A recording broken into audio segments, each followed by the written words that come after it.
Right. All right. There we are. Kofi Olomide from DRC.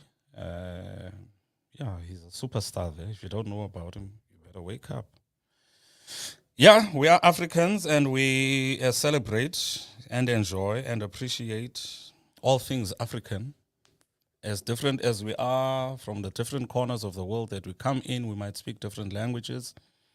We might walk differently, talk differently, have a different accent, listen to different types of music, but we are all indeed African people.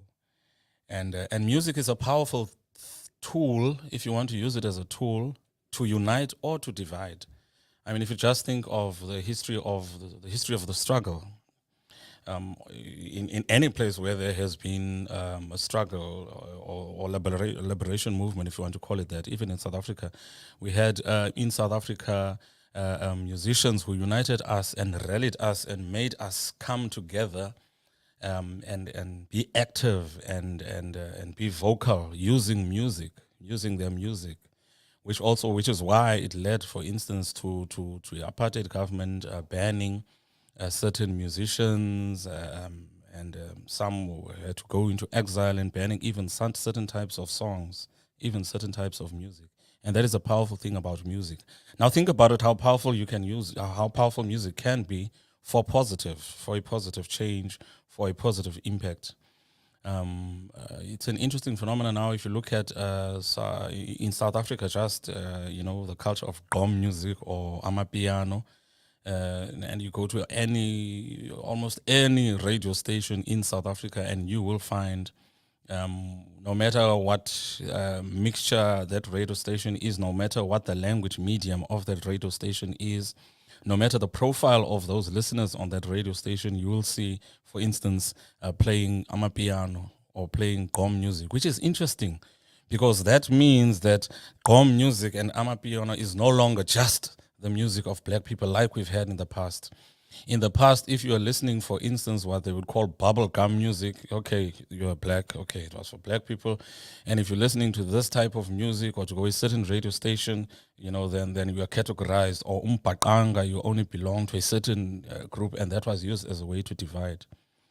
Right now, you go to places, or even you drive past, you hear these taxis in Cape Town. We know them, Mobrik Cup. You hear these taxis with loud music playing, and you hear in a taxi Big Zulu playing, which in the old days it would have been considered music of a certain group of people.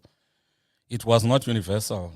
Mpaqanga music or that type of music was only for a certain group of people. You would not find, for instance, a young, upwardly mobile, urban type of person listening to that music because they would be considered to be backward. It was music only played for people living in hostels or mine workers or people of a certain profile. But these days, that music is what is now working, and it's universal, and it cuts through all cultures and races and all of that. And that is the powerful thing about using these tools for positive. Because as I mentioned, language and these symbols are symbols that can be used as a way to divide. But I think we need to own that and own that conversation and say we will not allow that to happen. Never and never again, in those famous words, that we will allow that to be something that divides us. We won't allow that to happen. And we must be careful because also this is a very sensitive topic as well. We know, but for instance, even in our spiritual spaces, call it churches, where we worship, and we need to be careful that we don't allow this type of music to be something that is used to divide, where people will say, "Hey, yeah, we're supposed to be worshiping, same." Let's say I'm using the example of the Christian God. If the Christian God is supposed to be one, why then is this type of music that another Christian grouping uses? Why is that something that is used to divide? And why is that used as something to bring distance between people? I think it has to do with us being open. We must be open to to listening to others. We must be open to accept and tolerate others, to open and willing to accept that which is different. That just because someone or something is different, sounds different, even behaves differently, that does not mean that they are below or even above me, because that could even be a thing where you consider it to be above you or below you. All right.